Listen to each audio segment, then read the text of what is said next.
Bonjour à tous, notre invité ce matin est Jean-François Cirelli, le président de BlackRock en France. Bonjour. Bonjour. Alors BlackRock, c'est le plus gros gestionnaire d'épargne mondial, plus de 6 000 milliards de dollars d'actifs.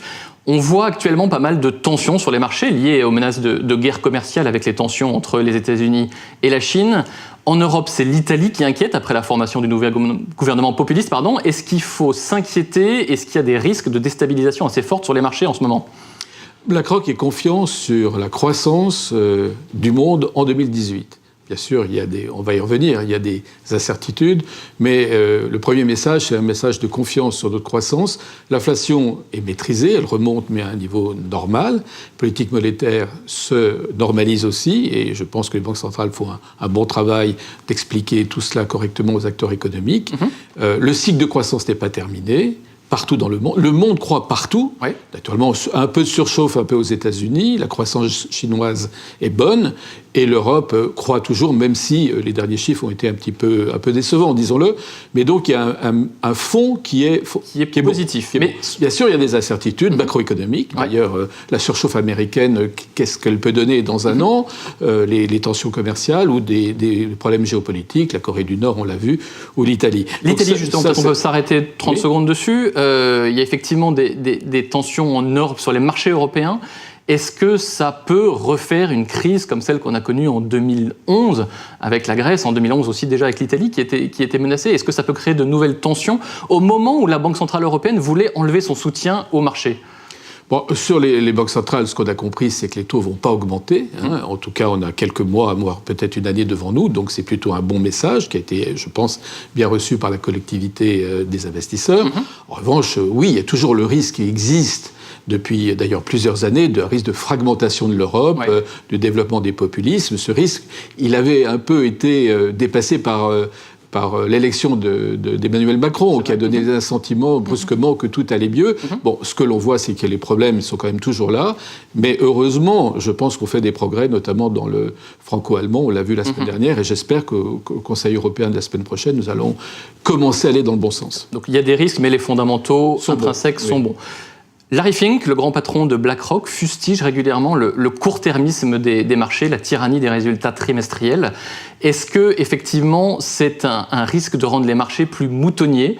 Est-ce que ça participe à cette instabilité financière? Et qu'est-ce qu'on peut faire pour contrer ce court-termisme des marchés? Bon, d'abord, dans l'ADN de BlackRock, notre mission, c'est la création de valeur à long terme. Donc, l'argent qui nous est confié par les épargnants qui veulent préparer leur futur, c'est essentiellement pour la retraite. Donc, nous avons une focalisation sur... pense que la richesse ne peut arriver que par une croissance à long terme et la création de valeur à long terme. De surcroît, je pense qu'il faut aussi dire aujourd'hui qu'on le voit bien, je ne vois pas un secteur économique qui n'est pas en profonde transformation de ce qu'on appelle son business model, le digital, tout ce qui vient frapper. Et donc, si vous prenez des considérations court-termistes, vous n'allez pas y arriver. Alors, les marchés sont toujours boutonniers, ça, je pense qu'on arrivera assez mal à les changer. En revanche, ce que je dois dire, c'est que je pense que la lettre de Larry Fink, qui maintenant vient depuis 5 ans, commence à faire bouger les choses. C'est-à-dire, on prend en compte la stratégie à long terme, on prend en compte les risques environnementaux, sociaux. Donc, tout cet questionnement sur voyons plus loin que le trimestre, qui, de toute façon, il faudra toujours donner des résultats, commence un peu à rentrer dans les faits. On n'est pas tout seul, soyons clairs, les gouvernements y aident, d'autres aussi investisseurs, mais je crois que, en tout cas, cette prise en compte du long terme m'apparaît un peu mieux aujourd'hui qu'il y a quelques années. Et on demande aux entreprises d'investir davantage plutôt que de rémunérer les actionnaires qui ont été très gâtés par des dividendes et rachats d'actions ces dernières années. Ça, c'est à l'entreprise de savoir ce qu'il doit faire. Je pense qu'aujourd'hui, il y a un retour de l'investissement parce qu'il y a un désir d'investir après une période quand même où les actionnaires ont très peu investi, les entreprises, ont très peu investi, et du fait des changements des business models. Donc, il faut encourager ce mouvement-là parce que c'est la croissance de demain. D'accord. Les perspectives de BlackRock en France, quelles sont-elles? On voit qu'il y a une croissance régulière et très forte du marché des ETF. Les ETF, ce sont les fonds qui répliquent des indices ou des actifs, la spécialité de BlackRock. Quelles sont les perspectives donc pour BlackRock en France aujourd'hui? BlackRock se développe en effet très bien en France dans plusieurs classes d'actifs, d'ailleurs pas simplement les indices et ce qu'on appelle donc les ETF, mais aussi dans d'autres secteurs qui sont un peu moins connus, par par exemple des fonds pour les infrastructures ou les énergies renouvelables, l'immobilier. Bon. Donc nous avons maintenant une large palette d'actions. Et nous servons les clients au plus près. Donc, ce qu'aiment nos clients, c'est d'avoir vraiment un front office, quelqu'un en face d'eux qui parle leur langage, qui comprend leurs problèmes, et en même temps bénéficier de la totalité de la planète de la plateforme de BlackRock, qui est, je crois, sans équivalent. Et nous avons de grandes ambitions pour la France dans l'avenir. Vous allez investir davantage, vous allez grossir en France, effectivement, dans les mois qui viennent? Oui, nous croissons en France et nous allons investir davantage en France. Et nous voulons, avec nos clients, avoir des partenariats encore plus stratégiques que ce que nous avons pu faire dans le passé. Quelques mots sur la loi Pacte, qui touche notamment l'épargne et l'épargne retraite, avec de nouveaux produits, l'assurance vie aussi sur l'eurocroissance. Est-ce que ça offre des perspectives pour les sociétés d'investissement en France, et notamment pour vous? Oui, mais je dirais, le plus important pour moi dans la loi Pacte sur l'épargne retraite que vous venez de mentionner, c'est qu'on a compris qu'en France, de toute façon, nous ne changerons pas de système. Nous avons un système de retraite par répartition, et nous le garderons. Mais tout le monde, quand on interroge les Français, ils sont désireux qu'ils le conservent. Et nous faisons une étude chaque année pour savoir ce que veulent les Français pour leur retraite. En même temps, ils sont conscients que les régimes obligatoires d'aujourd'hui, qu'ils soient sécurité sociale ou complémentaires, ne suffisent pas pour assurer le niveau de vie qu'ils souhaitent à leur retraite. Et donc, je crois qu'il est très important qu'il y ait un nouveau pilier et qu'il y ait un nouveau pilier pour développer ces produits.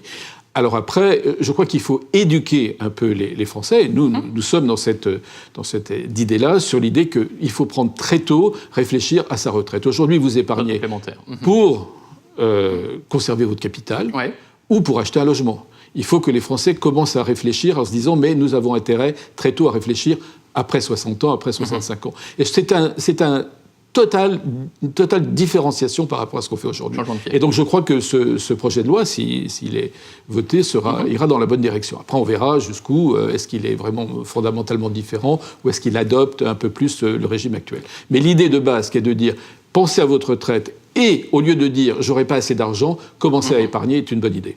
Ce projet de loi, il prévoit aussi les privatisations. Alors là, je parle à l'ancien patron de GDF chez Engie et ancien membre de l'Élysée. Est-ce que c'est une bonne chose, ces privatisations? Est-ce que ça va aussi permettre de relancer l'actionnariat populaire en France, qui est très faible depuis quelques années? Je crois que c'est de toute façon l'intention du gouvernement d'avoir un dispositif pour l'actionnariat individuel. Je crois que d'une manière générale, dire aux Français que la bourse peut être une partie où on peut mettre son épargne, de la solution, est une bonne idée en soi. Ce qui me paraît, pour moi, le plus intéressant dans cette nouvelle loi de privatisation, c'est pas la première, on doit en avoir 4 ou 5 en France depuis 20 ans ou 30 ans, c'est que de démontrer aujourd'hui que vous pouvez conserver un fort élément pour la puissance publique de contrôle des entreprises sans pour autant avoir le capital. Et ça, je crois que c'est un signal très important, parce que de plus en plus, je crois que c'est par la régulation, par un certain nombre d'autres éléments, plutôt mettre son argent directement dedans, ce capital, et pouvoir mettre l'argent ailleurs, dans l'innovation, dans les industries de demain, ailleurs, c'est une bonne idée. Merci beaucoup, Jean-François Cirelli. Merci à vous.